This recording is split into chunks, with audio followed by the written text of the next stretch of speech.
Hello दोस्तों, welcome to commerce educators. क्या करें सबसे पहले सर? सबसे पहले हम एज यूजुअल जैसे रिवीजन करते हैं, आज भी पहले रिवीजन कर लेते हैं। बिल्कुल, तो पहले रिवाइज कर लेते हैं कि लास्ट दो क्लासेस में हमने क्या पढ़ा था। हमने स्टार्ट किया था India 16 property plant and equipment, और उसमें हमने देखा था सबसे पहले डेफिनेशन के बारे में क्या था। PPR the tangible items. कौन से tangible items? Those which are held for use in तीन काम थे उसके। क्या क्या? Production and supply of goods और सर्विसेज। दूसरा क्या था? For rental to others. तीसरा क्या था? For administrative purpose and are expected to be used for more than one accounting period. एक अकाउंटिंग पीरियड से ज्यादा टाइम के लिए यूज होना चाहिए ऐसा कोई टेंजिबल आइटम हो, दैट इज पीपीई। पीपीई के अंदर बेयर प्लांट शामिल होता है, बट लिविंग एनिमल्स और अदर लिविंग प्लांट्स शामिल नहीं होते हैं। फिर उसके बाद रिकॉग्निशन क्राइटेरिया, जिसमें हमने ये देखा था कि बुक्स में रिकॉग्नाइज कब करना है, रिकॉर्ड कब करना है। तो कहा दो कंडीशन फुलफिल होनी चाहिए। एक तो future economic benefit will flow to the entity, दूसरा cost can be measured reliably. Okay, फिर हमने देखा था मेजरमेंट के बारे में, जिसमें हमने इनिशियल मेजरमेंट देखा था। इनिशियल मेजरमेंट में क्या था सर? इनिशियल मेजरमेंट में हमने तीन चीजें देखी थी। एक तो कि भैया हम जो पीपी खरीद के ला रहे हैं उसके लिए पैसा इमीडिएट दे रहे हैं, तो उस केस में क्या रहेगा? जो भी आप पैसा दे रहे हो purchase price trade discount less करने के बाद, प्लस कोई भी नॉन रिफंडेबल टैक्सेस हो जिसका आपको कोई क्रेडिट नहीं मिलना, पे किया आपने परचेज के टाइम, लेकिन इसके रिगार्डिंग आपको बाद में कोई क्रेडिट अलाउड नहीं है, तो वो आप कॉस्ट का पार्ट मानेंगे। कोई भी डायरेक्टली एट्रीब्यूटेबल एक्सपेंसेस होगा जिनकी लिस्ट आपको गिवन थी, ये क्या होंगे? ये भी पीपी कॉस्ट का पार्ट होंगे। और क्या क्या पार्ट नहीं होने वाले हैं उनकी लिस्ट भी आपको गिवन थी। उसके बाद कॉस्ट ऑफ डिसमेंटलिंग, डिसमेंटलिंग का रिस्टोरेशन का खर्चा हो तो उसको प्रेजेंट वैल्यू पे कंसिडर करना। ओके, और प्रेजेंट वैल्यू और जो फ्यूचर वैल्यू का डिफरेंस है वो आपका इंटरेस्ट चार्जेस कंसिडर किया जाएगा, जिसे आपको हर साल बुक करना होगा। ओके, डन है यहाँ तक? चलिए आगे बढ़ते हैं।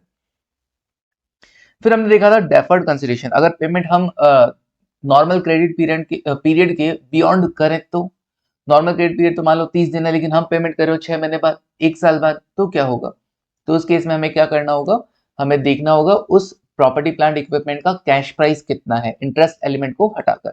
ओके, तो कैश प्राइस पे हम एसेट को बुक में रिकॉग्नाइज करेंगे और बाकी इंटरेस्ट एक्सपेंस मानते हुए ओवर द पीरियड हम उसे बुक करेंगे। नाउ एक्सचेंज ऑफ एसेट, एक एसेट के बदले हम क्या कर रहे हैं? बदले में क्या कर रहे हैं? दूसरी एसेट दे रहे हैं, कैश दे रहे हैं, दूसरा एसेट दे रहे हैं। कंप्लीट पेमेंट कैश में नहीं हो रहा है, तो एक एसेट के बदले दूसरा एसेट दिया जा रहा है। तो अब जो एसेट आपने एक्वायर किया है उसे कितने पे बुक में रिकॉर्ड करोगे? तो पहली प्रायोरिटी रहेगा fair value of asset given, अगर क्वेश्चन में हो तो। दूसरा रहेगा fair value of asset acquired, और तीसरा रहेगा carrying amount of asset given. Exception क्या है? कि अगर कोई ऐसा सौदा हो जिसमें कॉमर्शियल सब्सटेंस ना हो, जिसमें प्रॉफिट मोटिव नहीं हो एसेट को ट्रांसफर करने का, तो उस केस में क्या किया जाएगा? तो उस केस में आप एसेट को कितने पे रिकॉर्ड करोगे? Carrying amount of asset given पे, carrying amount of asset given पे। Okay, done. चलिए, तो ये एक हल्का सा हमने क्या कर लिया, यहाँ पे रिकॉल कर लिया। तो मतलब पढ़ा 2 दिन लगाए, लेकिन रिकॉल करने में देखो बहुत कम टाइम लगा हमें यहाँ पर, है ना। करीब 3 मिनट्स हमें यहाँ 3 मिनट्स हमें यहाँ पे लगे हैं। चलिए देखो, अब क्या करें सर? इनिशियल मेजरमेंट तो हो गया, अब क्या करें? Subsequent measurement. सब्सिक्वेंट मेजरमेंट मतलब हम इसे बैलेंस शीट में पीपी को किस अमाउंट पे शो किया जाएगा, अब इसकी लड़ाई लड़ते हैं। तो सब्सिक्वेंट मेजरमेंट अगेन भाई क्या करें? पहले हम लिखेंगे, फिर यहां पर आकर देख लेंगे। चलो, तो सब्सिक्वेंट मेजरमेंट चलते हैं हम यहां पर। हाँ जी, सब्सिक्वेंट मेजरमेंट, सब्सिक्वेंट मेजरमेंट।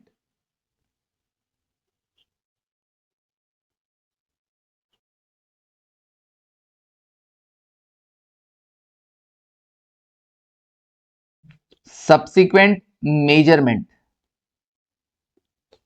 पहले इनिशियल मेजरमेंट देखा था, नाउ सब्सिक्वेंट मेजरमेंट। कौन कौन सा? अगर मतलब सब्सिक्वेंट मेजरमेंट मतलब हमको बैलेंस शीट, ईयर एंड पर जब बैलेंस शीट बनती है,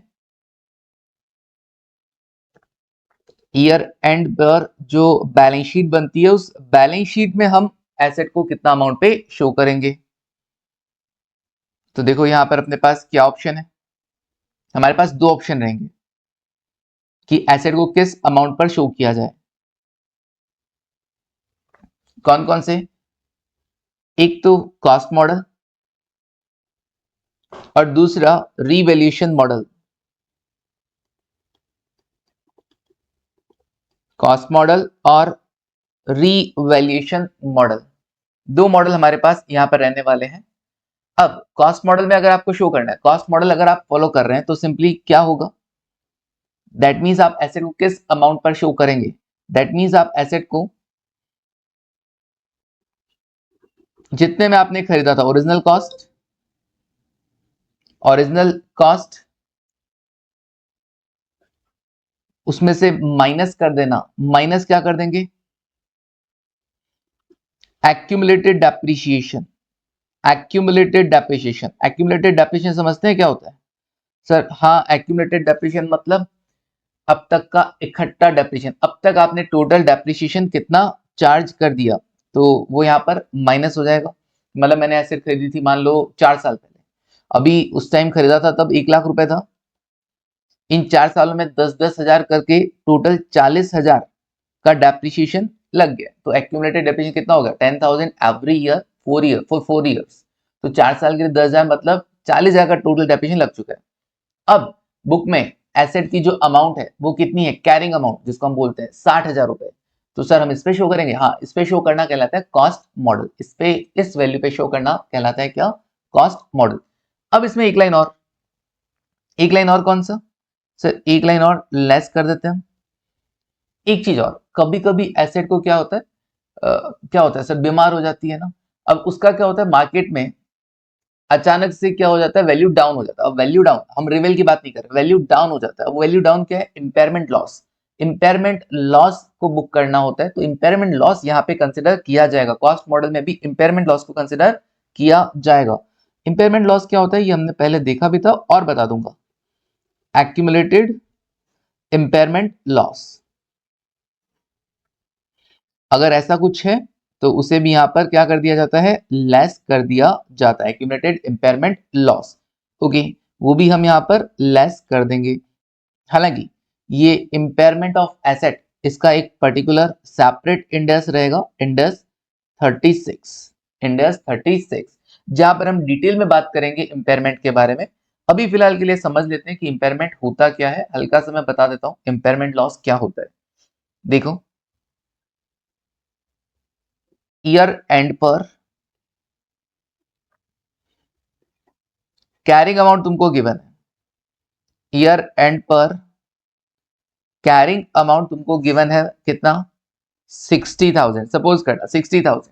ओके, और अब तुम क्या कर रहे हो, अब तुम कह रहे हो कि भैया एक और डेटा तुमको दिया, ईयर एंड पर कैरिंग अमाउंट मिला, तो ईयर एंड पर तुमको एक और अमाउंट मिला, that is recoverable amount, recoverable amount. ये कैसे मिला सर, रिकवरेबल अमाउंट कैसा मिलता है, कोई भी एसेट जब आपके पास है तो उसका क्या यूज है, सर देखो या तो हम यूज करेंगे हमारे प्रोडक्शन में या सर्विसेज के अंदर, तो उससे जितना बेनिफिट मिलेगा फ्यूचर में, फ्यूचर इकोनॉमिक बेनिफिट्स, उसके बेसिस पर हम उस एसेट का वैल्यू डिराइव करेंगे। जो फ्यूचर बेनिफिट्स हमको मिलेंगे, एसएफएम में आप पढ़ते हो किसी भी सिक्योरिटी का आज का प्राइस, उससे मिलने वाले फ्यूचर बेनिफिट्स का प्रेजेंट वैल्यू होता है। मतलब किसी भी एसेट का आज का प्राइस हम क्या करेंगे, उस एसेट से मिलने वाले फ्यूचर बेनिफिट्स का प्रेजेंट वैल्यू होता है, that is value in use. Okay, कि अगर आप यूज करते हैं तो आपको कितना बेनिफिट मिलेगा, उसके अकॉर्डिंग आज एसेट का वैल्यू कितना है। ओके, तो रिकवरेबल अमाउंट क्या होगा, या तो आप एसेट को यूज करोगे या फिर क्या कर दोगे, या सोचोगे कि चलो यार बेच लेते हैं फेयर वैल्यू, लेकिन बेचते हो तो क्या लगेगा, बेचने का खर्चा भी लगेगा, कॉस्ट ऑफ डिस्पोजल। अब मुझे एक बात बताओ कि अगर मैं उसको यूज करता हूं, अगर मैं उसको यूज करता हूं तो उससे जो फ्यूचर बेनिफिट्स मिलने वाले हैं वो 50,000 रुपए, उसके अकॉर्डिंग 50,000 रुपए आज एसेट की वैल्यू है, और fair value less cost of disposal ये अमाउंट कितना है, अगर आज बेचने जाऊं और उसमें बेचने के एक्सपेंसेस लग जाते हैं तो ये अमाउंट मान लो मेरा है 45,000। अब आप बताइए आप बेचोगे या यूज करोगे, आप एसेट को बेचोगे जिससे आपको 45,000 मिले, या यूज करके 45,000 रुपए तक के, सॉरी 50,000 रुपए तक के आप बेनिफिट्स आपको मिल जाएंगे, बताइए क्या करना चाहोगे सर। ऑब्वियसली फायदा किधर है, यूज करने में फायदा सर, 50,000 रुपए का फायदा लेंगे ना, क्यों 45,000 में बेचेंगे आज, बिल्कुल। तो इन दोनों में से जो ज्यादा होगा इन दोनों में से जो ज्यादा होगा, हायर ऑफ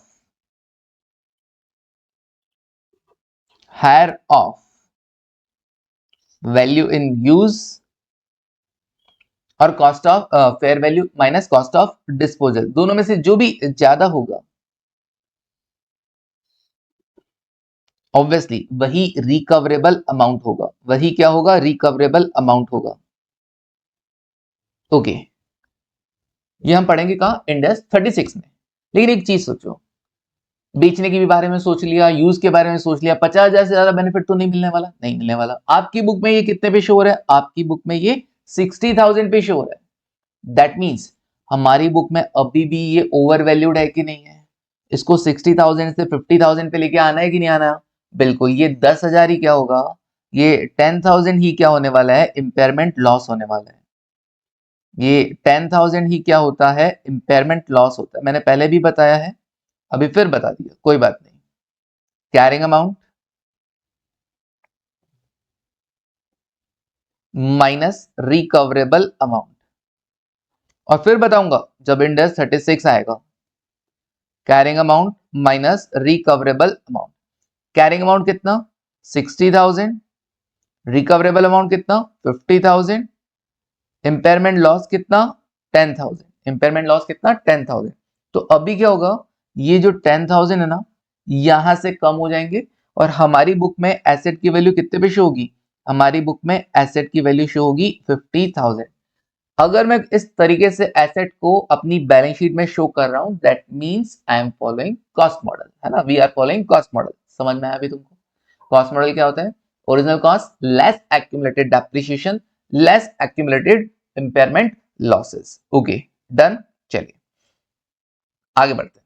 रिवैल्यूएशन मॉडल में क्या होगा, रिवैल्यूएशन मॉडल मतलब अगर एसेट को रिवेल किया जाता है, तो रिवेल करने पर उसका जो अमाउंट निकल के आता है, फेयर वैल्यू जो आज है एसेट का, फेयर वैल्यू जो है, that is revaluation model.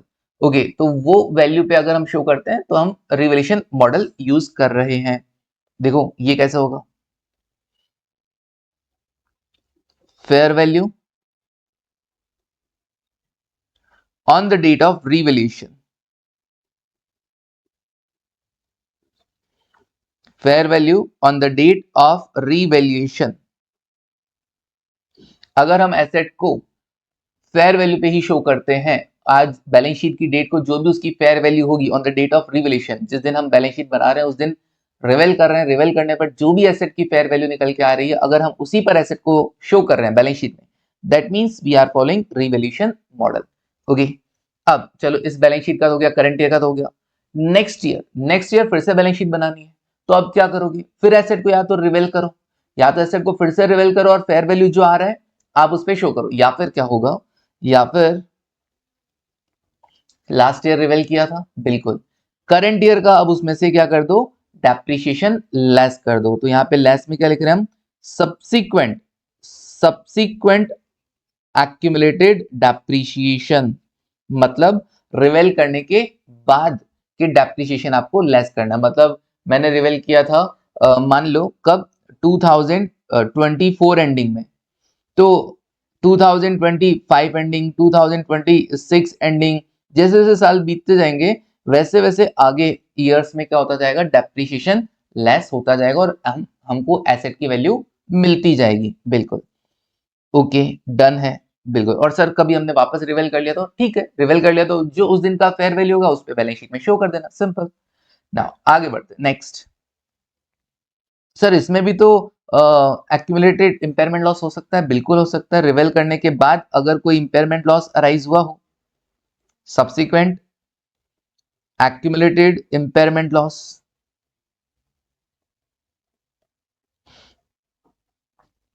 Impairment loss, तो वो भी क्या हो जाएगा, लेस हो जाएगा।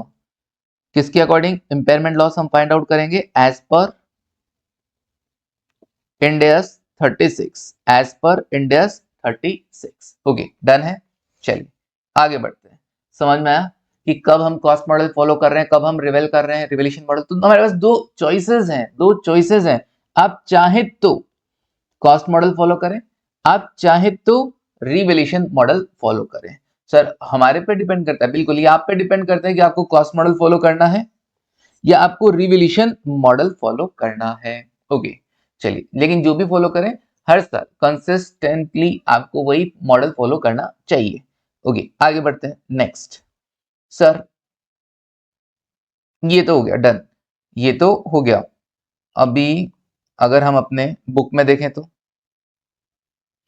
बुक में भी यही है, सब्सिक्वेंट मेजरमेंट कॉस्ट मॉडल अगर आप फॉलो करते हो, दैट मींस आप एसेट को किस वैल्यू पे शो कर रहे हो, cost minus accumulated depreciation minus कोई एक्यूमुलेटेड इंपेयरमेंट लॉस है। तो अगर आप रिवोल्यूशन मॉडल फॉलो कर रहे हो, दैट मींस आप एसेट को बैलेंस शीट में किस वैल्यू पे शो कर रहे हैं, fair value on the date of revolution minus subsequent accumulated depreciation और minus subsequent accumulated impairment loss. मतलब मान लो मैंने वापस बताता हूं, मान लो मैंने रिवेल किया कब, मैंने रिवेल किया 31 मार्च 2022 को, तो ठीक है 31 मार्च 2022 को जो बैलेंस शीट बन रही है उसमें तो जो फेयर वैल्यू रिवेल करने पर जो फेयर वैल्यू हमने डिसाइड किया उस वैल्यू पे शो हो जाएगा। लेकिन 31 मार्च अगर मुझे 2023 में शो करना होगा तो 23 में शो करना होगा, तो जो 22 का वैल्यूएशन है उसमें से क्या हो जाएगा, डेप्रिसिएशन लेस हो जाएगा फॉर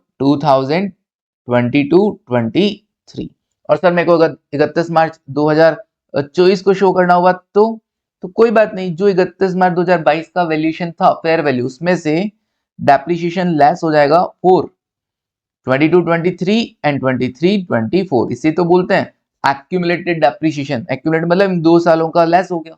सब्सिक्वेंट क्यों बोला, जिस दिन रिवेल किया उसके बाद का, जब रिवेल किया उसके बाद का। ओके सर डन है, चलिए आगे बढ़ते हैं।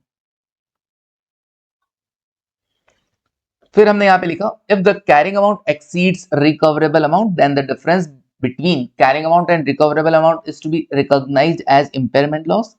Value of asset get reduced up to recoverable amount. आपको रिकवरेबल अमाउंट तक एसेट का वैल्यू कम कर देना होता है।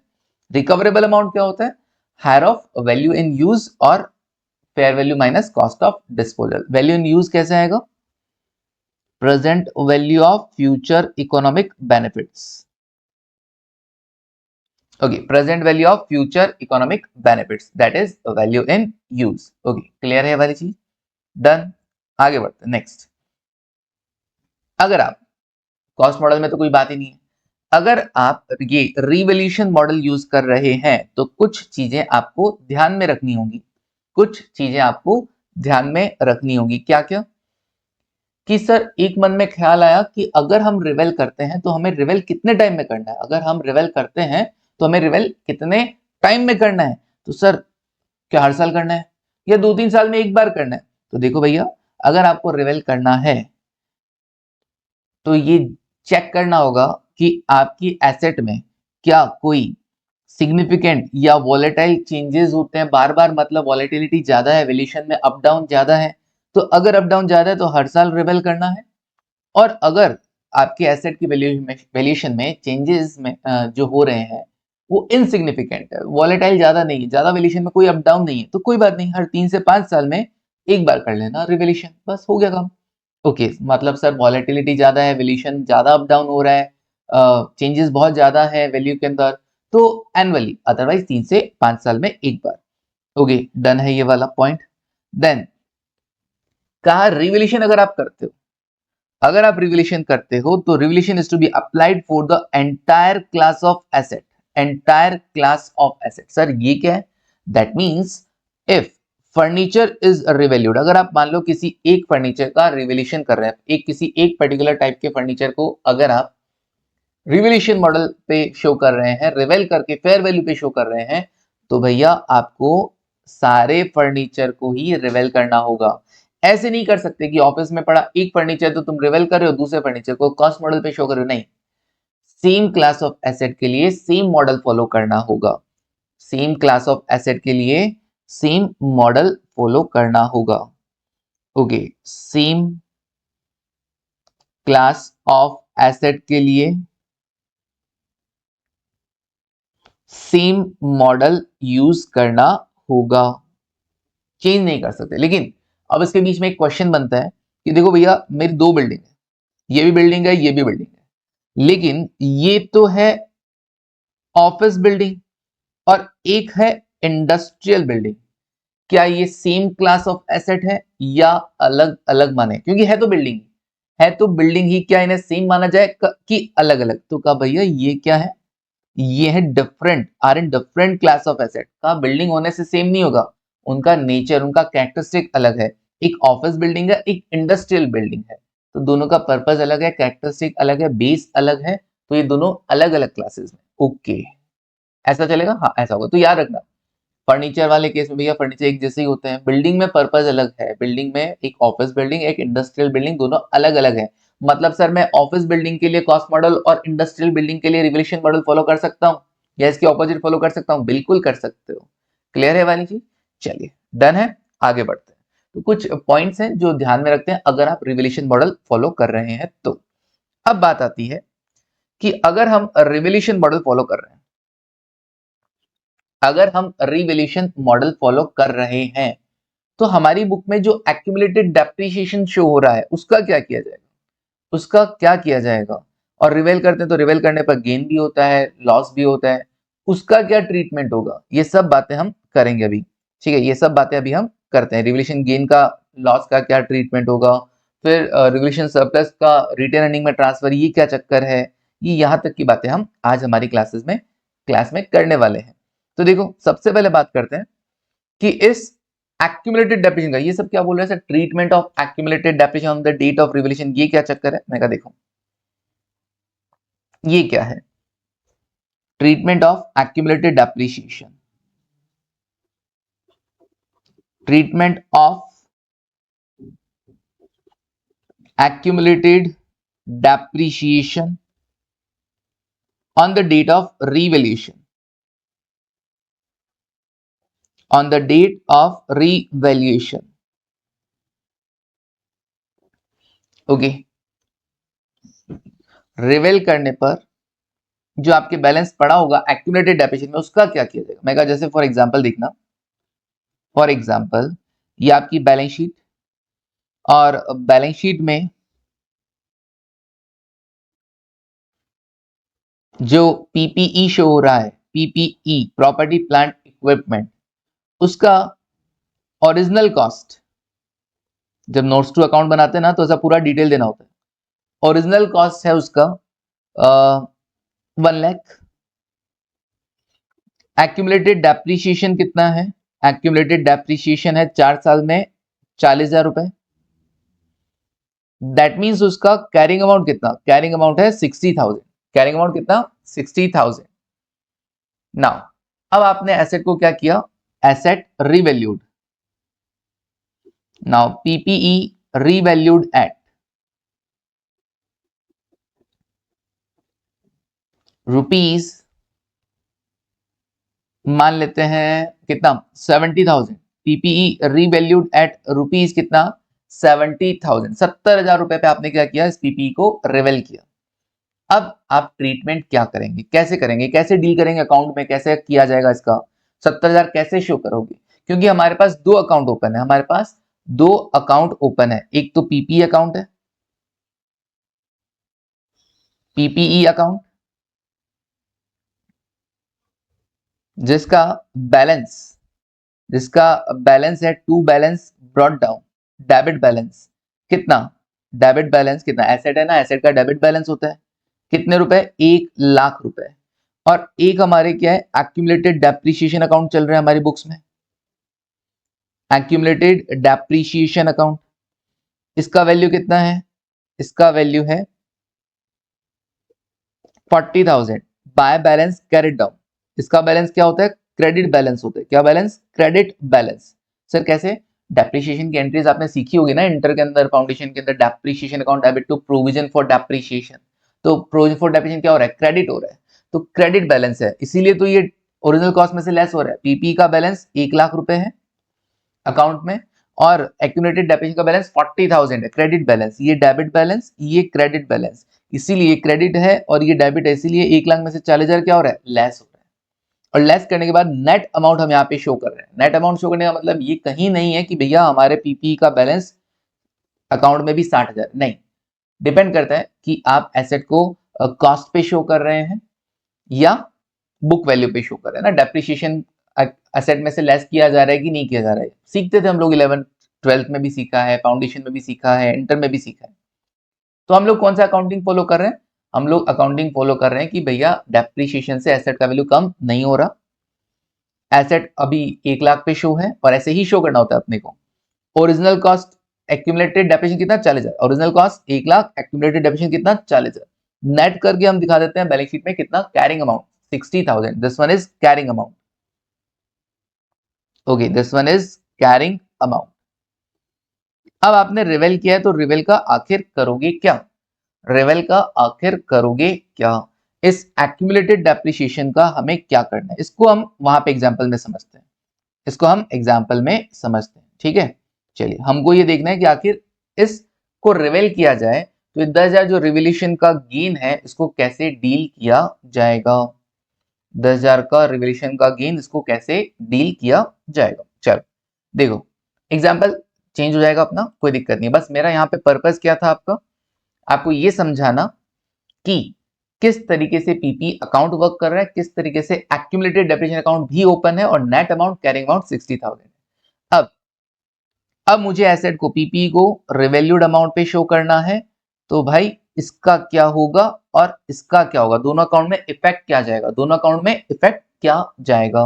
ओके, अगर आप चाहें तो डेटा ये भी ले सकते हैं, डेटा ये भी ले सकते हैं ना, यहाँ पे एंट्री सिखा रखी है 10 लाख, 3 लाख और 7,70,000, ये डेटा भी ले सकते हैं। ओरिजिनल कॉस्ट 10 लाख है, एक्यूमुलेटेड डेप्रिसिएशन 3 लाख है और रीवैल्यूड अमाउंट कितना 7,70,000 रुपए है। इसका मतलब क्या होगा देखना, इसका मतलब जो आपका पीपी अकाउंट है, आपका जो पीपीई अकाउंट है वो टू बैलेंस ब्रॉट डाउन बोल रहे हैं, टू बैलेंस ब्रॉट डाउन कितने रुपए, 10 लाख रुपए डेबिट बैलेंस, और आपका जो एक्यूमुलेटेड डेप्रिसिएशन है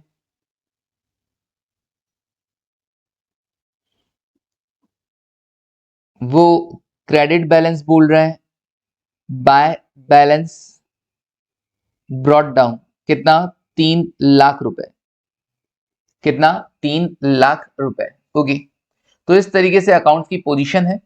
दैट मींस कैरिंग अमाउंट कितना हुआ, दैट मींस अगर हम कैरिंग अमाउंट की बात करें, अगर हम कैरिंग अमाउंट की बात करें तो कैरिंग अमाउंट कितना है, तो सर कैरिंग अमाउंट ऐसा है कि 10 लाख माइनस 3 लाख,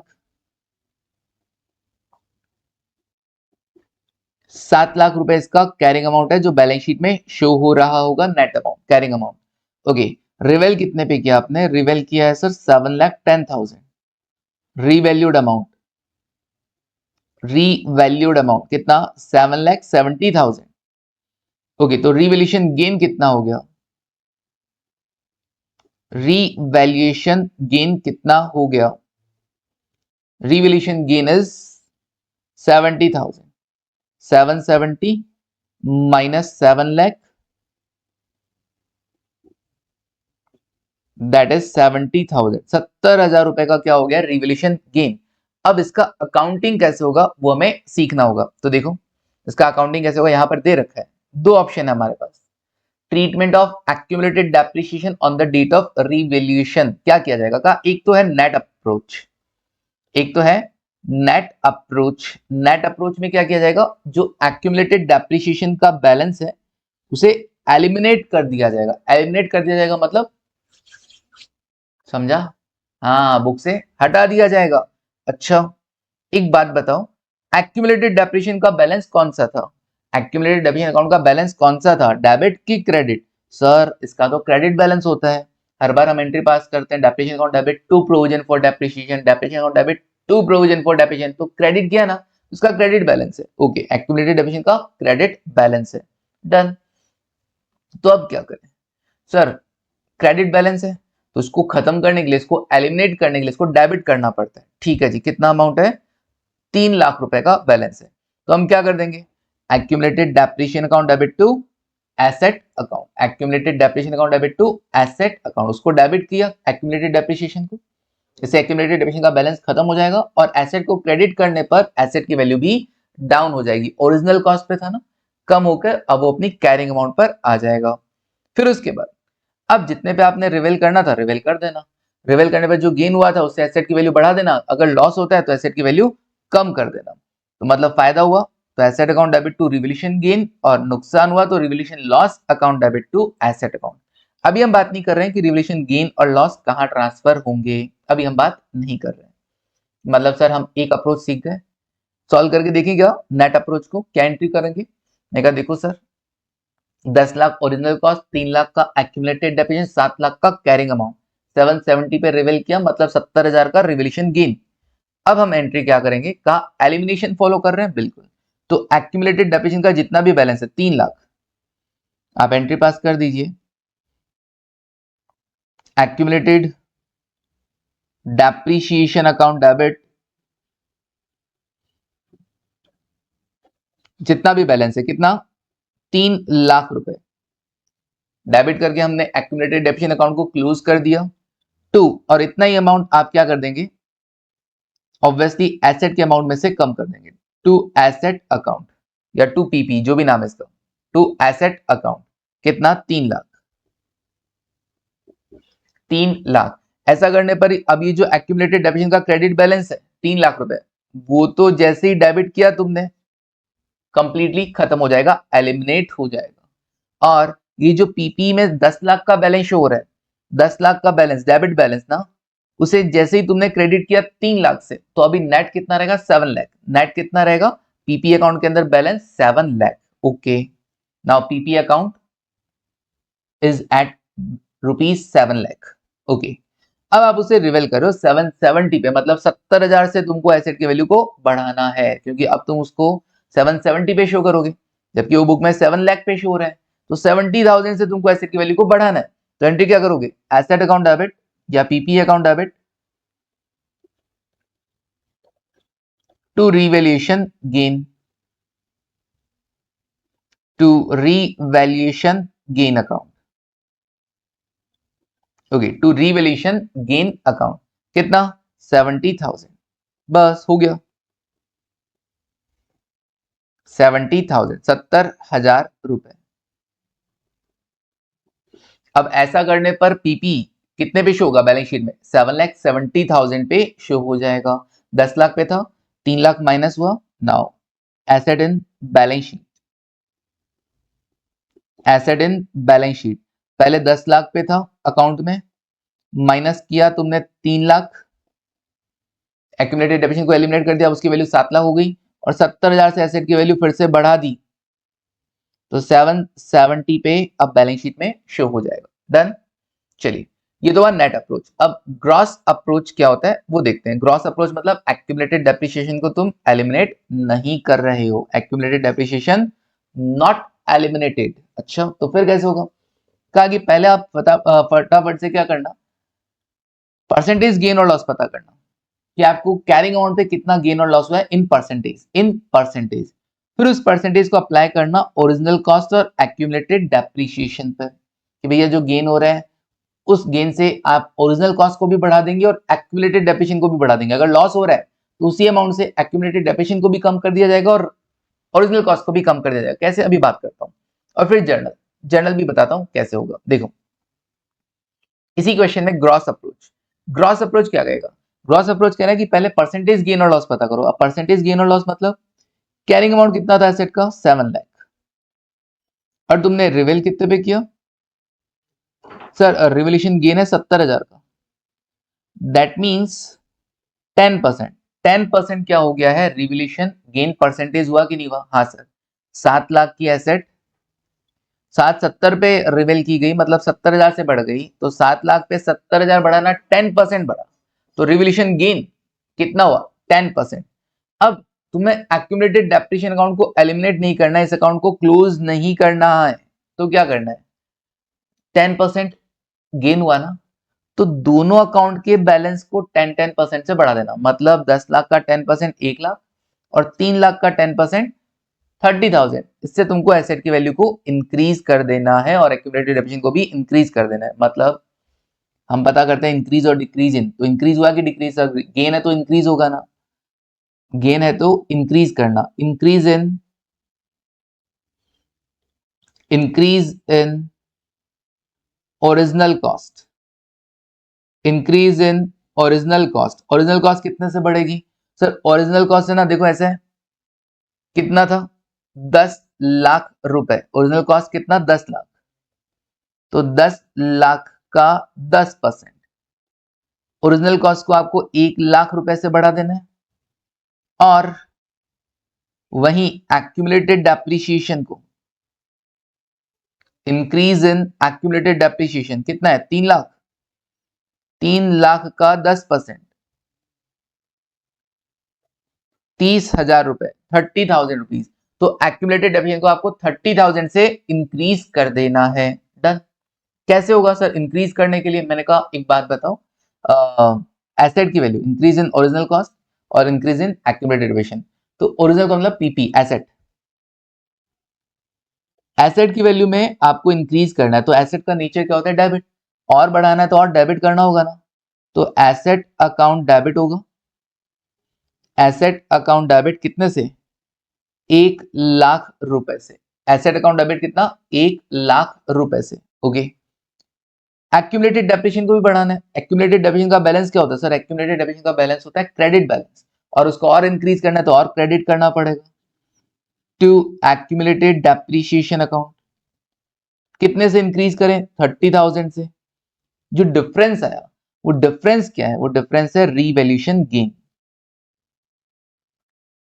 वो डिफरेंस क्या है? रीवैल्यूएशन गेन, बस 70,000 का हो गया। अब बैलेंस शीट में कैसे शो होगा? बैलेंस शीट में वही ओरिजिनल कॉस्ट पीपीई कैसे शो होगा? ओरिजिनल कॉस्ट कितनी है? ओरिजिनल कॉस्ट सर अब 10 लाख नहीं, मैं कहा लिख दूं? साइड में लिख देता हूं, एक काम करता हूं, बैलेंस शीट में अगर हम पीपीई की बात करें तो पीपीई अब उसकी ओरिजिनल कॉस्ट जो है वो 10 लाख नहीं 11 लाख है, और लेस जो एक्यूमुलेटेड डेप्रिसिएशन है वो 3 लाख नहीं 3,30,000 है, नेट 7,70,000 पे अभी भी बैलेंस शीट में एसेट शो हो जाएगा, पीपी का बैलेंस शो हो जाएगा। ओके, समझ में आई वाली चीज? क्लियर? तो दो अप्रोचेज है अपने पास, एक में हम क्या कर रहे हैं एक्यूमुलेटेड डेप्रिसिएशन को एलिमिनेट कर रहे हैं, और एक में हम एलिमिनेट नहीं कर रहे हैं। जहां एलिमिनेट कर रहे हैं बड़ा सिंपल सा, 10 लाख है original cost, 3 lakh accumulated depreciation है, 7 लाख उसका कैरिंग अमाउंट है। अब रिवेल किया 770 पे तो 70,000 का रिवैल्यूएशन गेन हुआ, तो हम क्या कर रहे हैं एक्यूमुलेटेड डेप्रिसिएशन जो 3 लाख था उसको एलिमिनेट कर रहे हैं, हटा रहे हैं, तो एक्यूमुलेटेड डेप्रिसिएशन अकाउंट डेबिट करके उसको खत्म करना। इसके कारण क्या होगा? एसेट का वैल्यू डाउन हो जाएगा, तो एंट्री हुआ accumulated depreciation account debit to asset account, कितने से? 3 लाख से।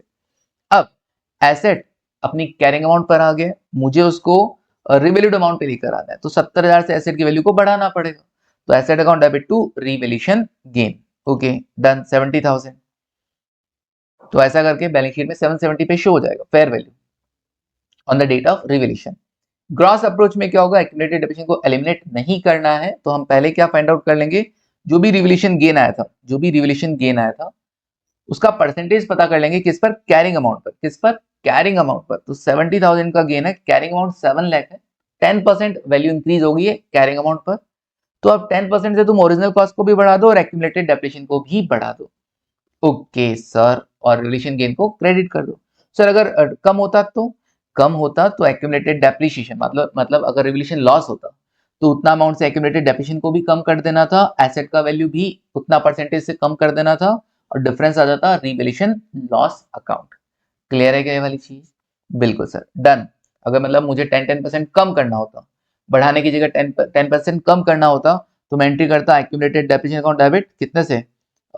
3 लाख का 10% 30,000, एसेट कितना था? एसेट था 10 लाख पे, 10 लाख का 10% 1 लाख, एसेट की वैल्यू डाउन करता, और रिवैल्यूएशन लॉस कितना बुक करता? 70,000 का रिवैल्यूएशन लॉस बुक करता। इफ ये सब कब होता? If value of asset reduced, if value of asset reduced on revaluation. Clear है? चलिए डन, ये मत लिखना वाले, समझाने के लिए मैंने बता दिया। तो इस तरीके से हमको ट्रीटमेंट करना होगा। सर एक और क्वेश्चन हो जाए ऐसा ही एक और क्वेश्चन हो जाए तो बढ़िया रहे ना। मैं कहा बढ़िया तो रहे, तो करवा दिया जाए तुमको एक और क्वेश्चन ऐसा। बिल्कुल। उसको करवाने से पहले एक काम करता हूँ, उसको करवाने से पहले कुछ एक और चीज आपको समझा देता हूँ। क्या समझाएंगे सर? देखो बता देता हूँ। चलते हैं हमारे नोट्स में। एक और चीज हम इसको समझ लेते हैं। क्या सर ये जो गेन हुआ या कभी मान लो रिवेशन लॉस हो जाए तो उसको ट्रांसफर कहाँ किया जाए? क्योंकि जितने भी प्रॉफिट लॉस होते हैं सब पीएनएल में जाते हैं ना। लेकिन ध्यान से, अभी फाइनल के अंदर तुमको सिखाया था ना, एक पीएनएल होता है और एक ओसीआई होता है। अब अपने को जज करना होता है कि कौन सा आइटम पीएनएल में जाएगा और कौन सा आइटम ओसीआई में जाएगा। तो रिवोल्यूशन गेन और लॉस अगर तुम्हारे दिमाग में थोड़ा सा भी जोर पड़ रहा है, अगर थोड़ा सा तुम्हें कुछ याद आ रहा है, तो भाई रिवोल्यूशन गेन और लॉस किधर जाता है?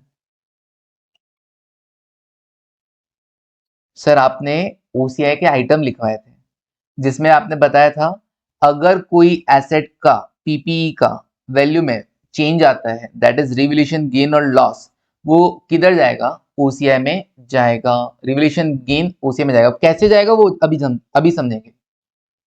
कैसे जाएगा वो अभी हम समझते हैं। देखो जरा।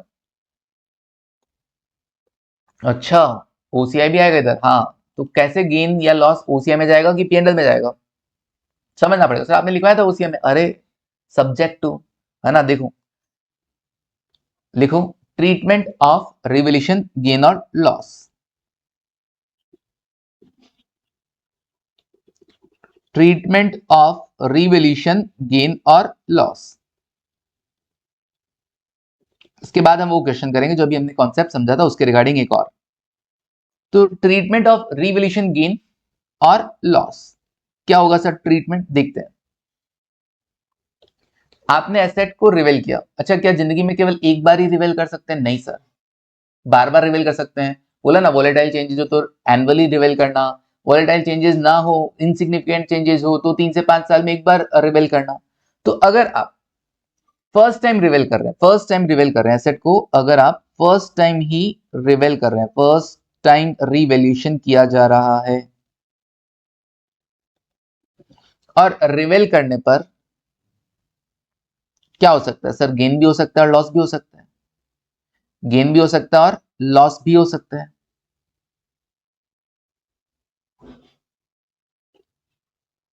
फर्स्ट टाइम आपने रिवेल किया एसेट को और रिवेल करने पर आपको क्या हो सकता है सर? गेन भी हो सकता है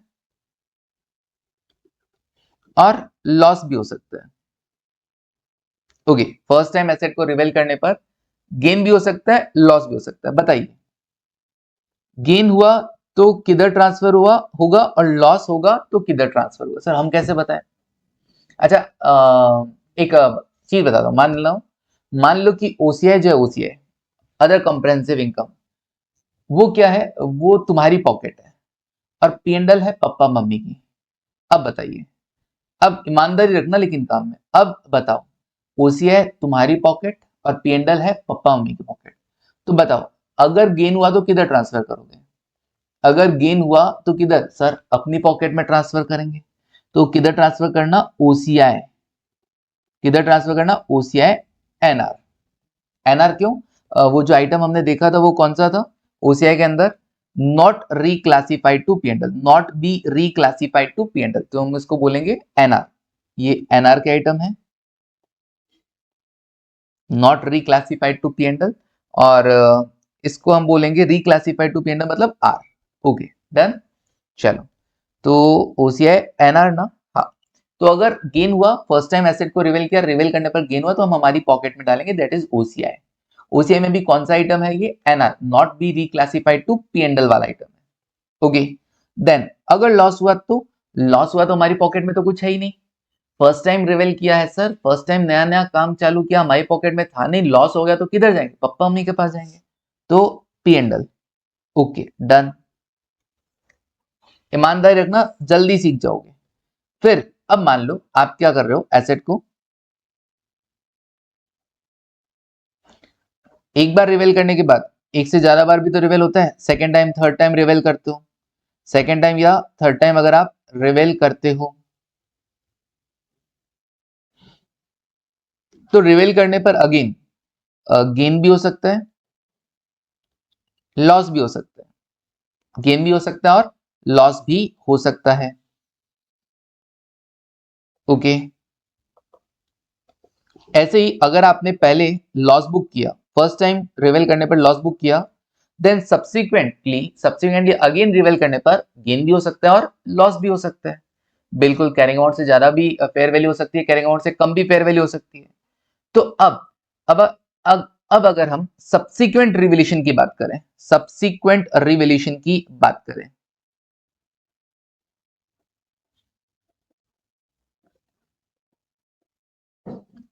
अब अगर हम सब्सिक्वेंट रिवैल्यूएशन की बात करें,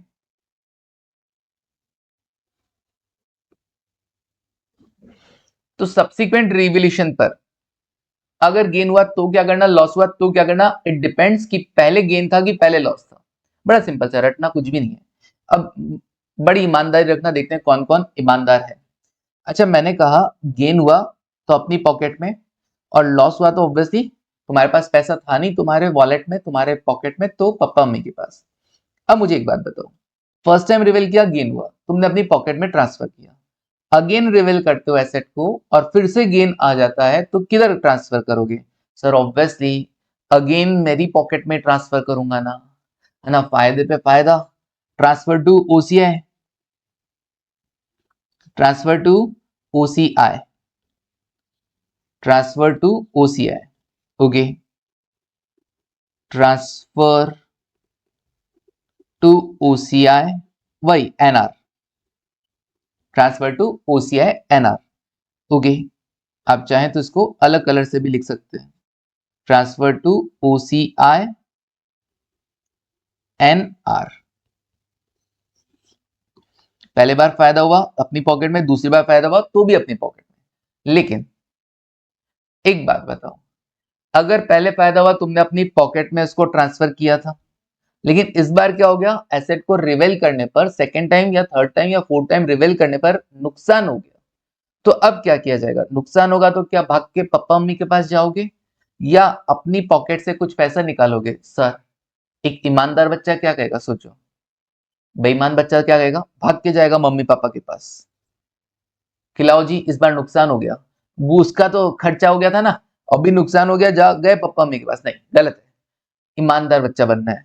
पहले फायदा हुआ था तुम्हारी पॉकेट में था ना, अभी नुकसान हुआ तो तुम क्या करोगे? तुम्हारी पॉकेट से ही डेबिट करोगे, तुम्हारी पॉकेट से ही विड्रॉ करोगे। तो क्या करना? ट्रांसफर टू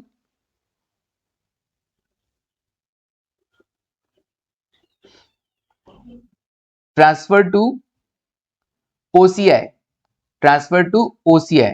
अच्छा, ओसीआई तुम्हारी पॉकेट से निकालना है, हाँ, कितना? Up to amount earlier, up to amount earlier credited, जितना आपने ऑलरेडी क्या कर रखा है, ओसीआई में क्रेडिट कर रखा है, up to amount earlier credited. Okay, जितना पहले आपने क्रेडिट कर रखा है। एक्सेस अमाउंट, कोई भी अगर एक्सेस होगा उसके ऊपर, एक्सेस अमाउंट विल बी, उससे ज्यादा नुकसान हुआ, मतलब पहले मैंने क्रेडिट किया था, पॉकेट में डाले थे 10,000, अभी रिवेशन लॉस हो रहा है 15,000, तो 10,000 तो तुम अपनी पॉकेट से निकाल लोगे, ओसीआई से निकाल लोगे, लेकिन 5,000 के लिए तो पापा मम्मी के पास जाना पड़ेगा ना। तो excess amount will be transfer to P and L. Okay, will be transfer to P and L. Done, simple. चलिए अब बात करते हैं, यहां पर लॉस हुआ था तुमको फर्स्ट टाइम लॉस हुआ, तुमने क्या किया? पापा मम्मी के पास गए, क्योंकि तुम्हारे पॉकेट में तो पैसा था नहीं, पापा मम्मी के पास गए, मतलब पीएनएल के पास गए, पीएनएल में ट्रांसफर कर दिया लॉस। सेकेंड टाइम फिर से लॉस हो गया, पहले लॉस, पापा मम्मी के पास गए, फिर से लॉस हो गया, क्या करोगे? जाना पड़ेगा मुंह उठा के अगेन, क्या करें, हमारी पॉकेट में तो पैसा है नहीं, तो transfer to P and L, transfer to P and L, गए मुंह उठा के पापा मम्मी के पास, और वहीं से लॉस को एडजस्ट करना होगा। लेकिन अब बताना, पहले फर्स्ट टाइम रिवील किया, लॉस हुआ, देन उसके बाद तुमको गेन हुआ, देन उसके बाद तुमको गेन हुआ, तो अब क्या करोगे? फर्स्ट टाइम मतलब केवल फर्स्ट टाइम, सब्सिक्वेंट मतलब सेकंड, थर्ड, फोर्थ, फिफ्थ, जितना भी टाइम। तो अगर गेन हुआ हो तो क्या करोगे? सर फायदा हो गया, इच्छा हो रही है अपनी पॉकेट में डाल लेते हैं सर, बड़े दिनों बाद गेन का चेहरा दिख रहा है सर, फायदे का चेहरा दिख रहा है, प्रॉफिट दिख रहा है सर, क्या करें अपनी पॉकेट में डाल ले। नहीं, ईमानदार बच्चा क्या करेगा, पहले जितना पापा मम्मी से तुम लेके आए थे ना, लॉस हुआ था तब, उतना उनको देना, उसके ऊपर कोई अमाउंट है तो तुम अपनी पॉकेट में रख लेना। ओके, मतलब क्या होगा, सिंपल, अगर आपको कोई गेन हुआ, अगर आपको कोई गेन हुआ तो आप क्या करेंगे, सर जितना पहले लॉस हुआ था पापा मम्मी के डेबिट किया था तुमने पीएनएल में, उतना अमाउंट तो पहले पापा मम्मी के क्रेडिट करना, transfer to PNL, transfer to PNL up to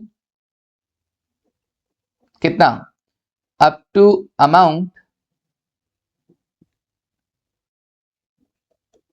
earlier debited, earlier debited, जितना पहले तुमने पीएनएल में डेबिट मारा था नुकसान होने पर, उतना पहले क्या कर दो, गेन होने पर पीएनएल को ट्रांसफर करो। Excess amount, excess amount will be credited to या will be transferred to OCI, will be transferred to OCI, okay, will be transferred to OCI and R, done, simple, बड़ा simple सा, अपना pocket और mummy papa का pocket समझ के अगर करोगे तो काम आसान होगा, उसमें ईमानदारी दिखाना होगा। तो पहले गेन वापस रिकॉल करवा देता हूं, पहले गेन था अपने पॉकेट में डाला, अगर पहले लॉस हो जाए तो पापा मम्मी से लेके आ जाओ क्योंकि अपने पॉकेट में नहीं है। अच्छा, गेन के बाद फिर से गेन हुआ, कोई नहीं जी, अपने पॉकेट में फिर से डाल दो, लॉस के बाद फिर से लॉस हुआ, गए पापा मम्मी के पास लेकर आ गए। लेकिन गेन के बाद लॉस और लॉस के बाद गेन हुआ, तो ध्यान से, गेन के बाद अगर लॉस हो रहा है, पहले गेन था अपनी पॉकेट में डाला, अब अगर लॉस हो रहा है तो पहले अपनी पॉकेट से निकालो और फिर पप्पा मम्मी, एक्स्ट्रा कुछ और रहता है, नुकसान रहता है तो पप्पा मम्मी से आप ले सकते हैं। लॉस के बाद क्या हो रहा है, गेन हो रहा है, तो क्या करोगे, अगर गेन हो रहा है तो ऐसे डायरेक्टली पॉकेट में मत डालना, पहले जितना लॉस तुमने रिकवर किया था ना पीएनएल से, वो पीएनएल में ट्रांसफर करना गेन को, और उसके बाद ऊपर का कुछ अमाउंट बचे तो अपनी पॉकेट में ट्रांसफर करना, that is OCI NR. Clear है वाली चीज, बिल्कुल डन। नाउ अब हम क्या करें, अब हम कर लेते हैं क्वेश्चन नंबर 6, अब हम कर लेते हैं question number 6, okay, question number 6, sir ये रिवोल्यूशन ट्रीटमेंट और रिवोल्यूशन गेन और लॉस, बिल्कुल ये यहाँ पे मैंने बना रखा है, ठीक है, हम यहाँ पर लिखेंगे, आज नहीं, ये जो जगह है ना, हम जगह जो छोड़ी हुई है इसमें हम कब लिखेंगे, कल लिखेंगे, क्या लिखेंगे, वही चीज लिखेंगे जो आज लिखी, लेकिन कल जब हम रिवाइज करेंगे हमारी नेक्स्ट क्लास में तो हम यहाँ पर फिल कर देंगे, ओके। फिर इसके बाद अब हम करते हैं क्वेश्चन नंबर 6, देखो जरा क्वेश्चन नंबर 6 क्या कह रहा है, A Limited has an item of property, plant and equipment with an initial cost of rupees 1 lakh. Okay, कोई पीपी है, कितना इनिशियल कॉस्ट, 1 लाख रुपए का, 1 लाख रुपए का इनिशियल कॉस्ट है। At the date of revaluation accumulated depreciation कितना बता रहा है, 55,000, मतलब कैरिंग अमाउंट कितना हो गया sir, 1 lakh, original cost minus 55,000 is the accumulated depreciation, तो कैरिंग अमाउंट हो गया 45,000। फेयर वैल्यू कितना, फेयर वैल्यू है 65,000, फेयर वैल्यू कितना, 65,000, ओके। तो 45,000 वाली चीज आप 65,000 पे रिवेल कर रहे हैं, मतलब 20,000 का गेन हो रहा है, दैट मींस 20,000 का रीवैल्यूएशन गेन है, सिंपली रीवैल्यूएशन गेन 65,000 माइनस क्या करना, 1 लाख माइनस 55,000, ओके, तो 65 माइनस 45, 20,000 का रिवैल्यूएशन गेन हो गया। इस रिवैल्यूएशन गेन को कैसे ट्रीट किया जाएगा, जर्नल एंट्री आपको पास करना है, तो देखो क्वेश्चन नंबर 6, क्या तुमको बोला है क्या कि नेट अप्रोच फॉलो करना है कि ग्रॉस अप्रोच, नहीं ना, तो हम क्या करेंगे, दोनों फॉलो करेंगे, दोनों से देखेंगे, जब भी रिवेल होगा तो एक्यूमुलेटेड डेप्रिसिएशन का ट्रीटमेंट आपको खुद डिसाइड करना होगा कि उसको एलिमिनेट करना है कि नहीं करना है, क्वेश्चन वाला नहीं बोलता है तो आप दोनों से करके आ सकते हैं, वरना आप चाहें तो कोई एक एजम्पशन करके भी आ सकते हैं, अगर क्वेश्चन वाला नहीं बोलता है तो। देखो पीपीई, प्रॉपर्टी प्लांट इक्विपमेंट, इसका ओरिजिनल कॉस्ट कितना, इसका ओरिजिनल कॉस्ट है 1,00,000 रुपए। ओरिजिनल कॉस्ट कितना? 1,00,000 रुपए। ओके, और एक्यूमुलेटेड डेप्रिसिएशन कितना? एक्यूमुलेटेड डेप्रिसिएशन है 55,000। 55,000। तो कैरिंग अमाउंट क्या रहेगा? Carrying amount 45,000। कैरिंग अमाउंट क्या रहेगा? 45,000। Carrying amount 45,000। Okay, done. तो बैलेंस शीट में क्या शो हो रहा है? बैलेंस शीट में 1,00,000 भी शो हो रहा है, और देखा जाए तो नोट्स टू अकाउंट्स में ना 55 भी शो हो रहा है। उसका नेट अमाउंट बैलेंस शीट में 45,000 हम दिखा देते हैं। डन। नाउ रिवेल कितने पे कर रहे हो? Revalued amount. Revalued amount. Asset को आप रिवेल कितने पे कर रहे हो? सर हम एसेट को रिवेल कर रहे हैं 65,000 पे। 45,000 की कैरिंग अमाउंट का एसेट आप 65,000 पे रिवेल कर रहे हो, मतलब 20,000 का रीवैल्यूएशन गेन हो गया। 20,000 का रीवैल्यूएशन गेन हो गया। Okay, revaluation gain 65,000 minus 45,000, that is 20,000। 20,000 का रीवैल्यूएशन गेन है। अब हमारे पास दो अप्रोचेज होती है ना, दो अप्रोचेज, एक नेट अप्रोच और एक ग्रॉस अप्रोच। तो अगर हम पहले बात करें अप्रोच 1, कौन सा? That is net approach. That is net approach. Net approach मतलब जहां पर हम क्या कर रहे हैं? एक्यूमुलेटेड डेप्रिसिएशन को एलिमिनेट कर रहे हैं। Elimination of accumulated depreciation. Okay, तो एक्यूमुलेटेड डेप्रिसिएशन अकाउंट को हम खत्म कर रहे हैं। तो अब आप क्या करेंगे? एंट्री क्या करेंगे? यहां पर जर्नल क्या करेंगे? एंट्रीज क्या जाएगा? सबसे पहले एक्यूमुलेटेड डेप्रिसिएशन को एंड करना है ना, खत्म करना है, तो एक्यूमुलेटेड डेप्रिसिएशन अकाउंट डेबिट। कितना बैलेंस है एक्यूमुलेटेड डेप्रिसिएशन में? 55,000। कितना? 55,000। तो accumulated depreciation account debit 55,000 to जो भी एसेट है, जो भी पीपीई है, पीपीई की वैल्यू कम हो जाएगी। पीपीई अकाउंट कितना? 55,000। ओके, नरेशन क्या जाएगा? Being accumulated depreciation eliminated. being accumulated depreciation